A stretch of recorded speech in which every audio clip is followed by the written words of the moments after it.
The late afternoon sun filtered through the tall windows of the great house at Briarwood Plantation, deep in the Mississippi Delta,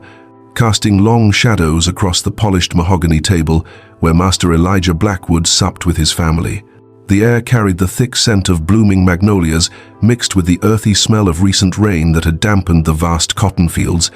and the clinking of silver cutlery echoed as a subtle reminder of the opulence that sustained this empire of land and another's sweat. It was the year 1852, and the plantation, with its quarters crowded with 200 slaves brought from the African coast or the markets in New Orleans, pulsed with the relentless rhythm of the picking season.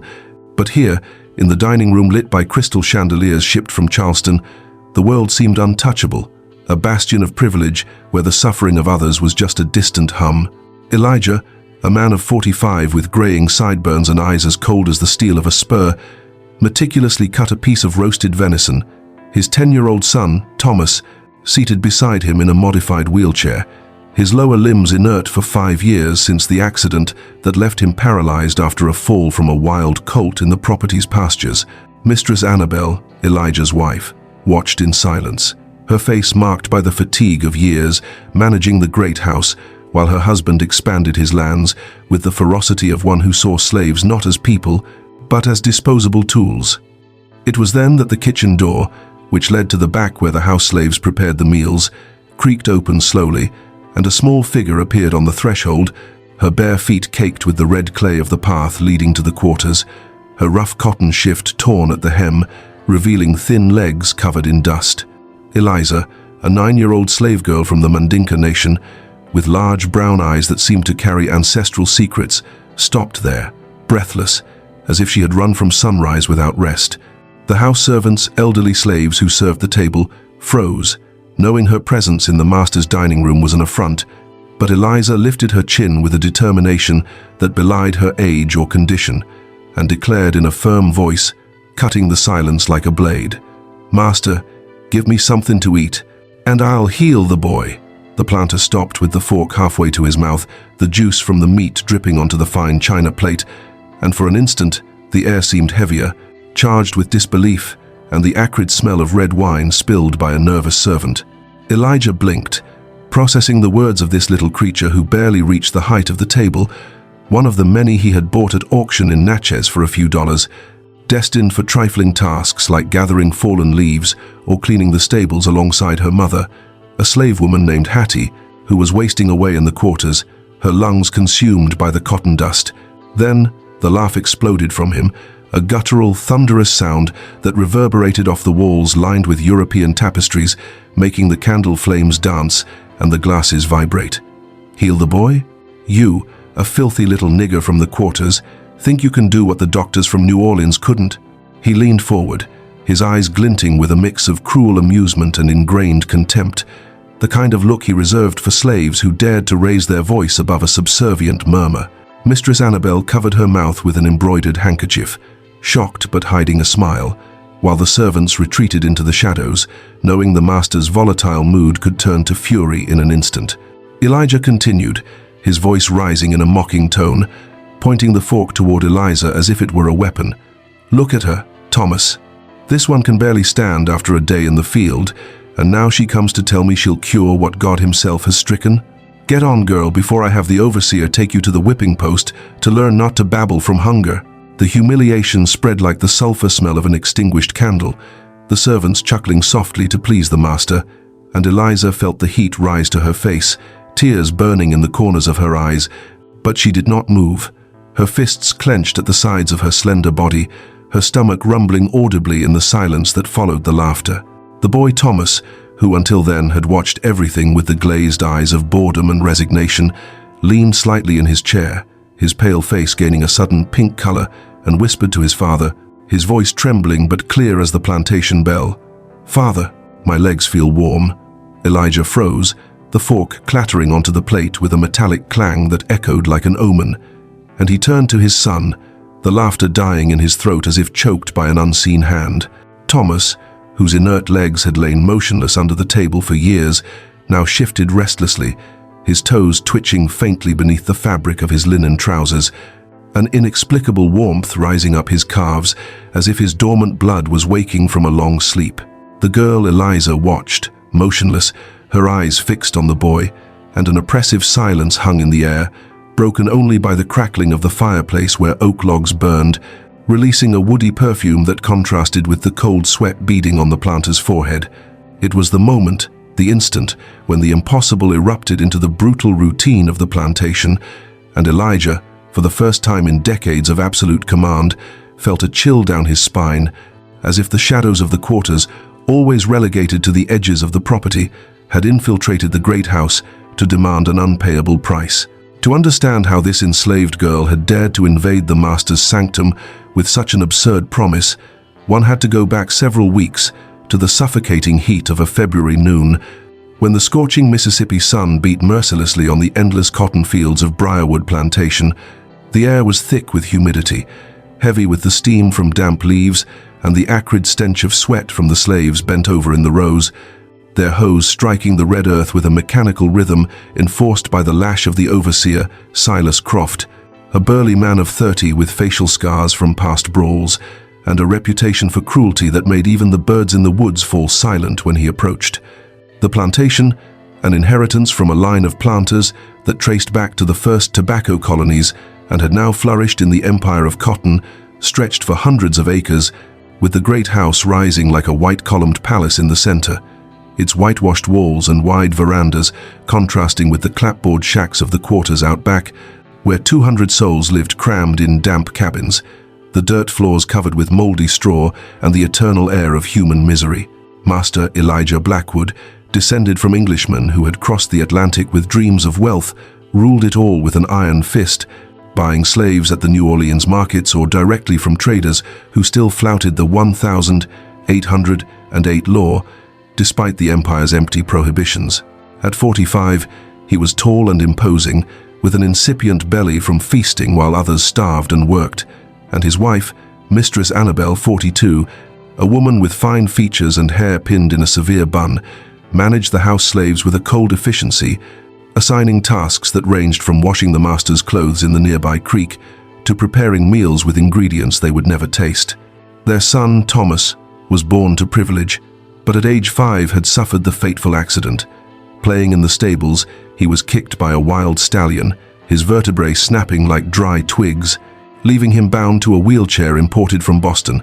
a constant reminder of the fragility Elijah hated to admit in his world of absolute control. The doctors from the city, consulted in haste, had shaken their heads,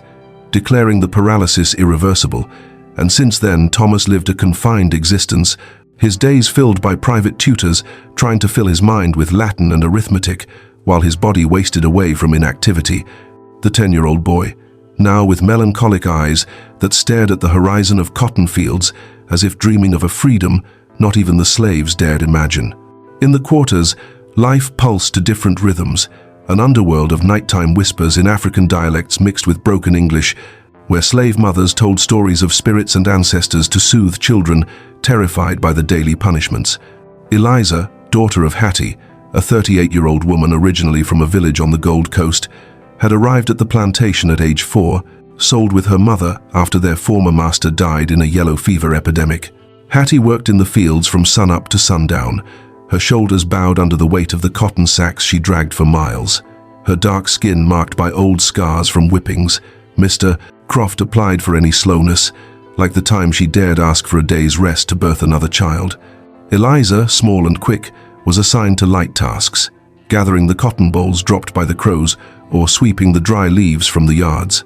But from an early age, she showed a strange gift, a sensitivity that made her place her hands on the wounds of her fellow slaves and ease pains with touches that seemed to calm the fire in torn flesh. The elders whispered it was a gift from the ancestors, the spirits they invoked in rituals hidden in the woods. But Eliza didn't understand. For her, it was just a warmth that rose from her palms when she saw suffering, a secret kept like the bit of molasses she stole from the pantry to share with her sick mother. On that fateful noon, the incident that would change everything began with a sharp cry from the edge of the quarters, where Hattie had collapsed onto the muddy ground, her chest heaving with a rough cough that expelled black phlegm, a victim of the fine cotton dust that infiltrated the lungs like a slow poison, a common ailment among the slaves that the master ignored, preferring to buy new bodies rather than heal the old. Overseer Croft, alerted by the cry, approached with heavy steps, his rawhide whip coiled at his belt, and found Eliza kneeling beside her mother, her small hands pressed against Hattie's chest, murmuring words in a tongue that mixed English with Yoruba, echoes learned from the grandmothers on the middle passage. "Get up, you lazy wench. This ain't no time for feigning sickness," snarled Croft, raising his arm to strike. But Hattie, even in her feverish delirium, raised a trembling hand and pleaded, "Please, Mr. Croft, just a little water. The girl is looking after me." Croft laughed, a harsh sound like snapping dry branches, and lowered the whip, but not before spitting on the ground beside them, promising that the next morning Hattie would be dragged to the post if she didn't return to the fields. Eliza, her heart squeezed like a crushed ripe fruit, continued her touch, feeling the warmth flow from her palms into her mother's feverish body, easing it enough for Hattie to breathe without the constant groan, a small miracle the other women in the quarters noted in reverent whispers around the night fire. But the real conflict ignited when, days later, a messenger from New Orleans arrived at the plantation with grim news. Mistress Annabelle had fallen ill with a mysterious fever during a trip to the city, and the doctors, despite their leeches and potions, declared the case dire, recommending that Elijah bring her home at once. The planter, furious at a weakness he saw as an affront to his bloodline, refused to believe it, sending slaves to carry the mistress in a litter pulled by mules over the dusty Delta roads. But upon arrival, Annabelle lay pale in the four-poster bed, sweat soaking the fine linen sheets, delirious about shadows haunting her. Desperate, Elijah consulted local root doctors, but none dared approach a white mistress, fearing the punishment for failure. And it was then that one of the trusted house slaves, an old man named Moses, whispered in the overseer's ear about the little girl from the quarters who had cured her mother of a deathly cough the week before. Croft, reluctant but pressed by the master's panic, brought Eliza to the great house at night, the girl's feet leaving muddy tracks on the waxed wooden floor, and ordered her to touch Mistress Annabelle, who was moaning in a high fever. Eliza, trembling with fear under the fierce gaze of the masters, extended her small hands over the woman's chest, feeling the heat of the sickness recede like a low tide, and by morning Annabelle awoke with color in her face, the fever broken, declaring herself renewed as if the Mississippi sun had risen inside her. Elijah, stunned, interrogated the girl under threat of the lash, but Eliza, with the innocence of one with nothing to lose, repeated the words that would echo weeks later. "I heal with the hands the spirits gave me, master, but only if I'm fed, 'cause the hunger snuffs out the gift." The planter, seeing the miracle in his wife's recovery, hesitated, but his pride kept him from humbling himself publicly. Instead, he ordered her kept in the kitchen, feeding her better than the other slaves, a secret kept like a trump card up his frock coat sleeve. However, the true test came with Thomas, whose paralyzed state tormented the family like a curse. Annabelle, grateful for her cure, begged her husband to let the girl try, but Elijah refused, fearing failure would expose his impotence or, worse, that success would depend on a slave. It was the boy himself, in a fit of childish rage during one of those lonely meals, who cried out for the little girl with the hot hands when he saw Hattie, Eliza's mother,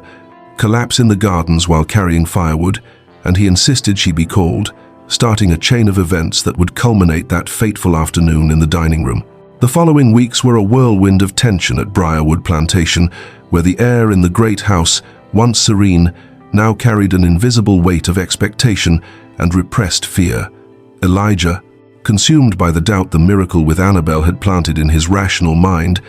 began to watch Eliza from the corner of his eye as she was relegated to tasks in the kitchen, preparing the iron pots where collards stewed with fatback and garlic, the steam rising like ghosts to envelop her dirty face. The boy Thomas, sensing the change in the air, asked for the little hot-handed girl in whispers to his mother, and Annabelle, recovered but still weak, interceded for her son, arguing that nothing was lost in trying, especially when the New Orleans doctors had charged fortunes for empty consultations. Overseer Croft, jealous of the girl's sudden favor, redoubled the punishments in the quarters, whipping 2 young slaves for idle talk about miracle cures, the sound of leather tearing flesh echoing at night like a hymn to submission, blood dripping onto the dark wooden post in the center of the yard, where the others watched in terrified silence, the metallic smell mixing with that of damp earth.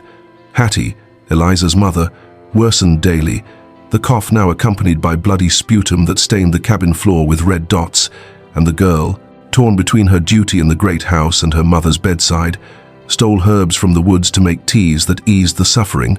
but nothing stopped the advance of the disease that the ceaseless work aggravated. Elijah, in sleepless nights, walked the halls of the great house, the floorboards groaning under his polished leather boots, reliving memories of his own cruel past. He himself had been a young overseer on another plantation,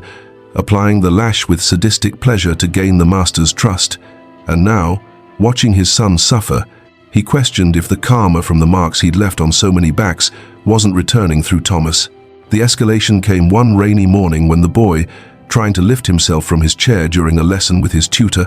felt a fleeting tingle in his legs and cried out in frustration. Calling for the slave girl, everyone whispered, was touched by the spirits. Annabel, hearing the cry, sent for her at once, ignoring her husband's protests, and in the study, with the velvet curtains drawn against the drizzle, Eliza knelt beside Thomas, her trembling hands touching his inert legs, the warmth rising like a hot breeze from the low country, easing the muscular rigidity for hours, long enough for the boy to move his toes for the first time in years. Elijah, entering the room drawn by the murmur, saw the scene and exploded in fury, dragging the girl by the arm with enough force to leave purple marks on her dark skin, shouting that she was an imposter, a savage whose quarter tricks wouldn't fool a man of property like him. But the damage was done. The whisper of hope had spread among the slaves, who saw Eliza as a living saint, and in the great house, doubt ate at Elijah like acid, leading him to confront the girl in private, offering her an extra portion of food in exchange for a touch on his son,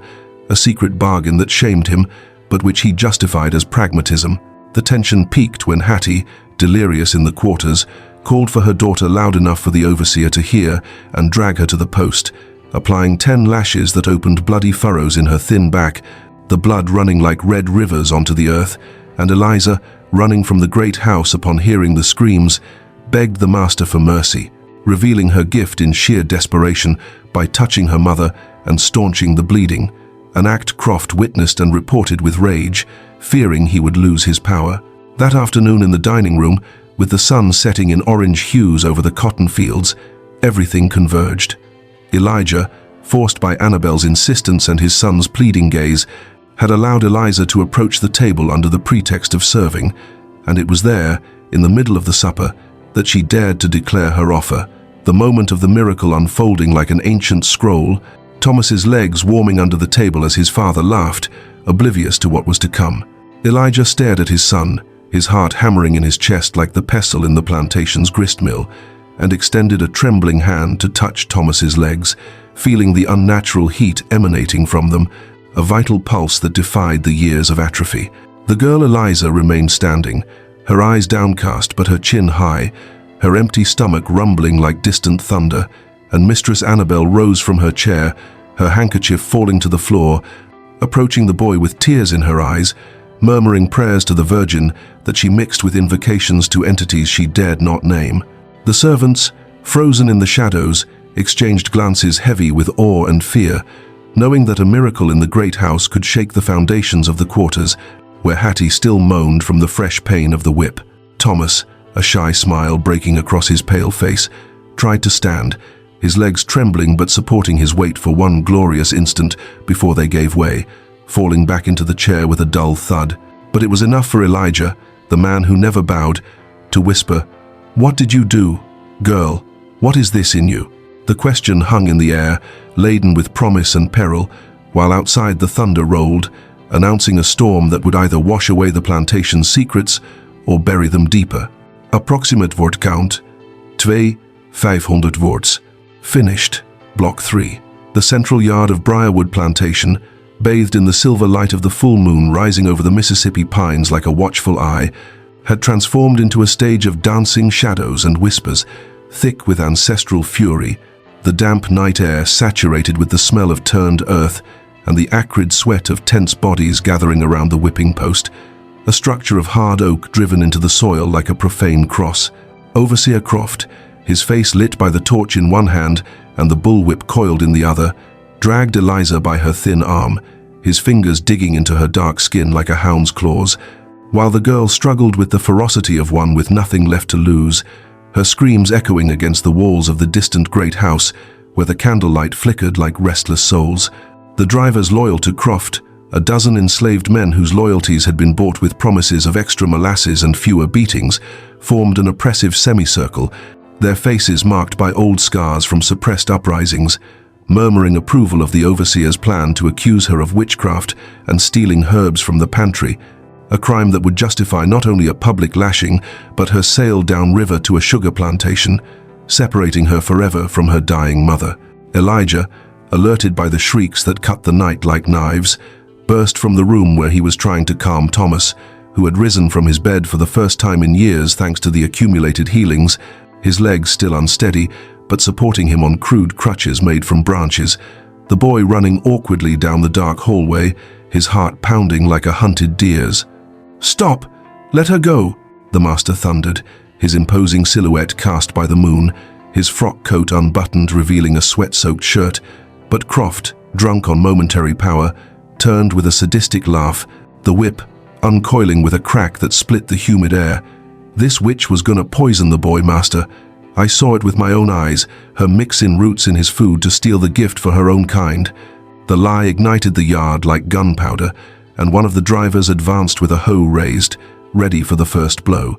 But Annabelle emerged from the shadows of the quarters, her muslin dress stained with mud from her run to alert Hattie's daughter, screaming, "Lies! She saved my life, Elijah, and now she saves our son," her voice breaking in sobs that mixed gratitude and terror,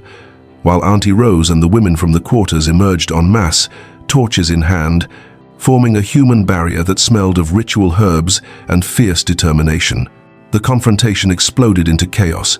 Croft lashed the air, striking the shoulder of an elderly slave woman who had thrown herself in front of Eliza,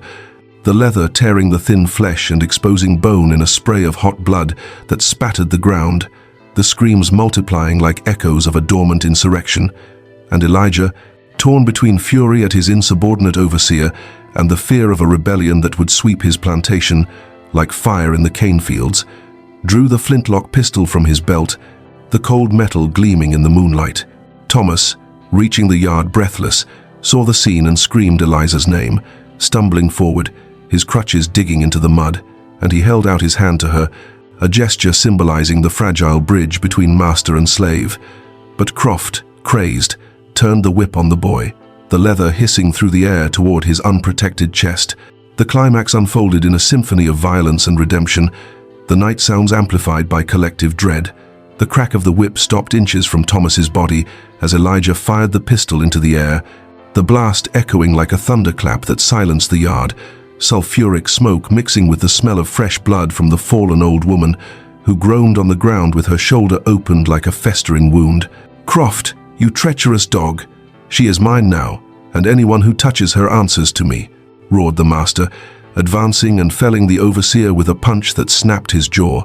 the man collapsing into the mud with a wet thud, teeth grinding in agony as the drivers fell back, the fear of the master overcoming their forced loyalty. Eliza, freed from Croft's grip, ran to the elderly woman, her hands pressing the open wound, the heat of her gift flowing in desperate waves that stanched the blood and closed the torn flesh in minutes, a visceral miracle that made the slaves kneel in reverence, whispering names of spirits like Olodumare and Yamaja, the air charged with an ethereal perfume of imaginary herbs that only they could smell. But the cost was immediate. Eliza staggered, her face pale as melted wax, her body drained like a dry well after a drought, and Thomas, abandoning his crutches, embraced her to support her, his legs firm now thanks to the accumulated healings. A moment of near victory where the free boy carried the enslaved girl, inverting the plantation's world in a gesture of pure humanity. Annabelle, weeping, helped raise Hattie, who had emerged from the quarters, dragging herself with her last strength, her chest heaving, but her eyes shining with pride at seeing her daughter's gift flourish amid the chaos. And she ordered the loyal slaves to take Croft in chains to the makeshift jail in the smokehouse, where the overseer screamed curses, the sound muffled by the reinforced wooden doors. Elijah, confronted by the contained rebellion, lowered his weapon and stared at Eliza, the weight of years of cruelty falling upon him like a flash flood. Memories of whippings he had ordered flooding his mind. The day he had ordered Hattie branded for insubordination, the sizzle of burning skin, and the screams that echoed in his nightmares. And now, seeing the girl save lives, he discarded like rotten cotton bolls. He felt the knot in his own soul tighten. An internal shift struck him when Auntie Rose, daring to approach, murmured, "The gift ain't just healin', master. It's judgment on them that whips without a soul." And the planter, trembling, ordered the release of all slaves involved, an impulsive act that almost won the night, but invited greater dangers, like the news that would spread to neighboring plantations, threatening his reputation among the cotton barons. The peak of the climax erupted when Hattie, exhausted, fell at Eliza's feet, her body convulsing in a final hemorrhage aggravated by years of labor and punishment, and the girl, ignoring her own weakness, touched her mother's chest, releasing all her remaining gift in a surge of heat that lit the yard like a spiritual bonfire, healing Hattie enough for her to breathe deeply, her eyes opening in gratitude, but draining Eliza to the point of collapse, the girl's body limp in Thomas's arms, silence falling like a shroud as the group held its breath, the fate of the cure hanging by a thread as fragile as the chains that still bound the slaves to the plantation. The immediate consequences of the climax spread through Briarwood Plantation like the roots of a cotton plant, sinking deep into the red earth, altering the hierarchies with the speed of a flood on the Mississippi River, where Elijah, still breathing hard with the smoking pistol in his hand, carried the fainted Eliza into the great house, laying her on the four-poster bed that had served past mistresses, an act of reparation that shocked Annabelle, who prepared herbal infusions with trembling hands, the scent of chamomile and mint, filling the room like a balm against the night's horror. Overseer Croft, dragged to the smokehouse and chained to a wooden post, screamed curses until dawn, but Elijah condemned him to be sold at the Natchez auction, an ironic fate for the man who had inflicted so many punishments, now feeling the iron of the shackles cut his own skin as he had done to so many backs. Thomas, exhausted but upright, sat beside Eliza, watching over her feverish sleep with gentle touches on her forehead, a vigil that suggested the bond forged in healing, while Hattie, carried to the quarters by Auntie Rose and the women, gradually regained her strength, her chest rising in rhythmic breaths, the dried blood on her lips a reminder of the price paid. The planter, walking the yard at sunrise, the dew wetting his boots and the song of mockingbirds echoing like a hymn of renewal, announced to the gathered slaves the manumission of Eliza and Hattie, a decree written on letterhead that Annabelle had sealed with hot wax, freeing them from physical chains, but leaving the emotional marks as eternal scars. The fates of the main characters intertwined in resolution. Croft, sent in a mule-drawn wagon under the guard of drivers loyal to Elijah, departed for the market with his pride broken, his reign of terror ending in public humiliation, while Auntie Rose took on the role of informal healer in the quarters, using African knowledge to treat minor wounds, strengthening the community with whispered rituals that invoked ancestral protection. The subplots closed with precise ties. The aborted rebellion united the slaves in a renewed loyalty to the master, who, touched by the miracle, reduced the punishments and improved the rations, a timid step against the system that had enriched him, while an abolitionist preacher, a secret witness to the night, carried news to underground networks in the north, planting seeds for future liberations. Annabelle, resolving her internal conflict, confided in Thomas about the abuse she had suffered in her youth, turning Eliza's cure into a family catharsis, and the boy, walking without crutches for the first time, swore to protect his freed friend, a promise sealed with an embrace under the midday sun that dispelled the shadows of the quarters. Hattie, beside her daughter, whispered stories of her village in Africa, passing on the gift as a living legacy, and the women of the quarters, once divided by fear, wove networks of support, sharing herbs and songs that echoed the resistance of maroon communities in the swamp. The emotional resolution culminated in profound transformations, where Elijah, confronting the cracked mirror in his bedroom that afternoon, saw not the relentless master, but the man who had ordered deaths on a whim, and he wept for the first time since his father's death, a silent cry that washed away years of hardening, leading him to burn the whips in the yard's bonfire, the leather crackling like dry bones in a ritual purification. Eliza, waking at dusk with her body sore but her spirit light, felt the gift restored by an herb Hattie had gathered in the woods during the confusion, a bitter balm that rekindled the warmth in her palms, and as she touched Thomas's hand, she saw not a young master, but a friend, forged in the fire of ordeal, a connection that transcended caste and healed the invisible wounds of both. The lesson learned pulsed through the plantation like a new rhythm. Shared suffering humanized the oppressors, and Elijah, walking with his son through the cotton fields where lashes once hissed, murmured about a future where cotton grew without blood, a utopian vision amid the slave-holding empire of 1852. Eliza's journey, from the hungry girl in the quarters to the freed healer, was completed in relative peace, with Hattie by her side, the two planning a modest life as tenants on the property, using the gift to help those who remained in chains, a cycle of healing that echoed the hope of an America still bound by its own shackles. The chosen ending, hopeful like the emotional tone of the original story that celebrated the power of goodness amid adversity, unfolded in tones of a bright new beginning, with Eliza and Hattie receiving a small cabin at the back of the plantation, a whitewashed clapboard house with a fresh shingle roof where the morning sun filtered through the wooden windows, illuminating clay pots full of healing herbs that the girl prepared to sell at the market in Vicksburg. Thomas, now walking with a firm step along the red clay paths, visited them daily, carrying baskets of fruit picked from the orchards he himself had planted in gratitude, and the two, sitting under the shade of a centennial oak, exchanged laughs about the cures they had shared,